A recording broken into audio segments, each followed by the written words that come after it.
নারী আম্পায়ার জেসিকে মার্কিন দূতাবাসের অভিনন্দন। প্রথম বাংলাদেশি নারী আম্পায়ার হিসেবে 2025 আইসিসি নারী ওয়ানডে ক্রিকেট বিশ্বকাপে দায়িত্ব পালন করলেন সাজিরা জাকিরা জেসি। এই অসাধারণ অর্জনকে সম্মান জানিয়ে বাংলাদেশের মার্কিন যুক্তরাষ্ট্র দূতাবাসে তাকে অভিনন্দন জানানো।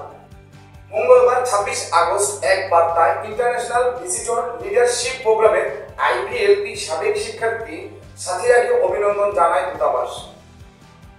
দূতাবাস বার্তায় জানিয়েছেন, আমেরিকা এক্সচেঞ্জ প্রোগ্রাম খেলাধুলার মাধ্যমেও সুযোগ তৈরি করে বিশ্বব্যাপী সংযোগ তৈরি করে এবং উদ্ভাবিত উৎসাহিত করে।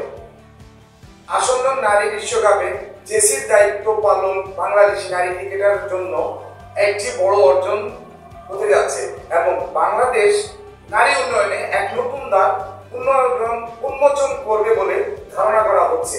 জেসি বিশ্বকাপের আগে ঘরের মাঠে নেদারল্যান্ডসের বিপক্ষে বাংলাদেশ জাতীয় দলের টি-20 সিরিজে ম্যাচ অফিসিয়াল হিসেবে দায়িত্ব পালন করবেন। দর্শক, আমি আবারও আসবো এরকম একটি পর্ব নিয়ে। আমি মোহাম্মদ নাসিরউদ্দিন, 24 বাংলাদেশ নিউজ ডেস্ক।